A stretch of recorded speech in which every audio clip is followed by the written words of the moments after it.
मेरे साथ दो आदमी जबरदस्ती करने का कोशिश किया। कहाँ के थे वो लोग? वो दो चार जगह भेजे, मुख्यमंत्री हो या उप मुख्यमंत्री हो, महिला मंत्री हो, तो वहाँ से दबाव आने के बाद अनीता मैडम भी गई थी घर। बस वो दोनों मेरे साथ जबरदस्ती की। तो जो है उसका पत्नी के साथ मेरे पति का क्या था ये हमको पता नहीं। बाद में आवेदन देने के बाद मुझे कॉल करके भी पूछताछ की गई, घर पर भी आकर एसपी के पास भी गए। वहाँ से फिर भेजा गया थाना, तो हम थाने पर भी गए तो बैठे बैठे चले आए, कोई सुनवाई नहीं लिया। मौजूद हूँ तेघरा थाना के गौरा गांव में। लगातार मैं आपको दिखा रहा हूं किस तरीके से महिलाओं के ऊपर ज्यादती हो रही है।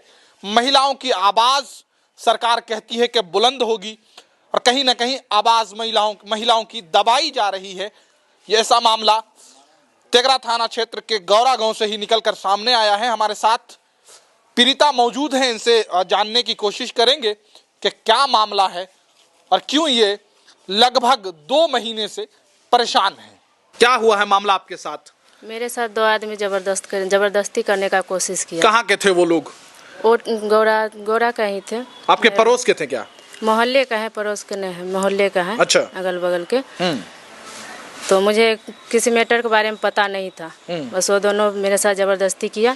तो हम 112 को कॉल किया, तो 112 मेरे घर पे भी आकर के पूछताछ कर लिए। बोले कि सुबह आके आवेदन देने। थाने गए तो आवेदन भी दिए। आवेदन देने के बाद मुझे कॉल करके भी पूछताछ की गई, घर पर भी आकर के पूछताछ की गई, फिर भी कोई एक्शन नहीं लिया। फिर हम डीएसपी के पास भी गए, वहाँ से फिर भेजा गया थाना, तो हम थाने पर भी गए तो बैठे बैठे चले आए, कोई सुनवाई नहीं लिया।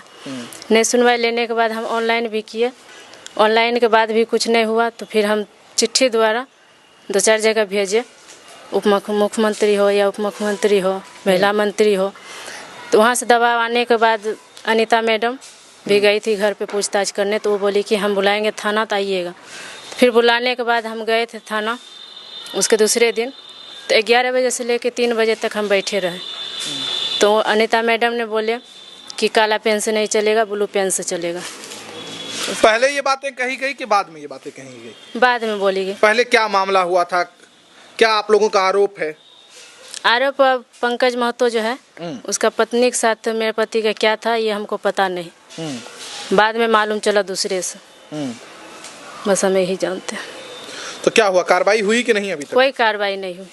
क्या कयास लगा रही हैं आप? आस बस हमको सुरक्षा चाहिए, काहे कि पंकज महतो जो है गोली मारने का धमकी दिया है मेरे पति को, बच्चे को भी जान से मारने का धमकी दिया है, मुझे भी अभी भी धमकी दिया जा रहा है। उनके नंबर से फ़ोन आता है, कल परसों भी आया है तो धमकी दिया है, गाली गलौज किया है।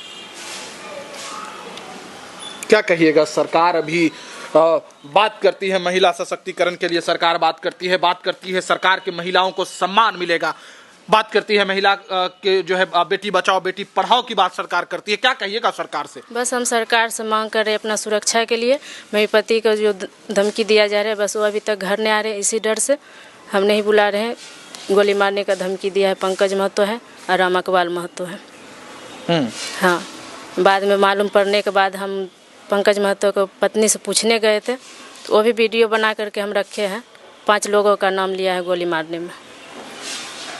कितने दिन का ये मामला है? 5 नवंबर को मेरे साथ ये घटना हुआ। 5 नवंबर को ये मामला हुआ है आपके जी। साथ? करीब तो ये मामले को लेकर अगर बात करें तो ये 2 महीने से ज़्यादा ये बात हो गई अब। जी ज़्यादा हो गई।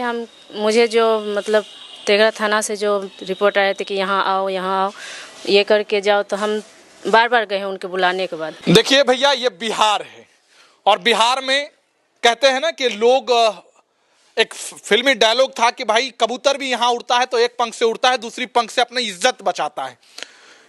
ऐसे मामले बिहार में लगातार देखने को मिल रहे हैं। बिहार में नई सरकार बहुमत से आई है, एनडीए की सरकार है और यहाँ बेटियों के साथ लगातार अत्याचार हो रहे हैं। बेगूसराय तेघरा थाना के अंतर्गत गौरा गांव आता है, उस गांव की पुतो है और इनका कहना यह है कि 2 लोग रात की अंधेरी में हमारे घर में घुस आते हैं और हमारे साथ जबरदस्ती करते हैं, हमारे साथ जो है एक तरीके से गलत करने की कोशिश करते हैं और उसके बाद बीच बचाव में हमने जब आवाजें लगाया तो हम बचकर निकले। कहीं ना कहीं ये मामला 5 नवंबर से लेकर आज जो है 7 तारीख जनवरी 2026 हो गई है, ये 25 का मामला है और अभी तक कोई सुनवाई नहीं हुई है और आरोपियों के द्वारा लगातार गोली मारने की जो है धमकी दी जा रही है, फोन कॉल पर धमकी दी जा रही है और कहीं ना कहीं ये कहा गया, पीड़िता का कहना यह है कि हमारे पति का जो है कहा जा रहा है कि उनकी जो आरोपी हैं उनके वाइफ से कुछ ऐसा चल रहा था, एफआईआर था, इस वजह से जो है ऐसा किया गया है, यही मामला है।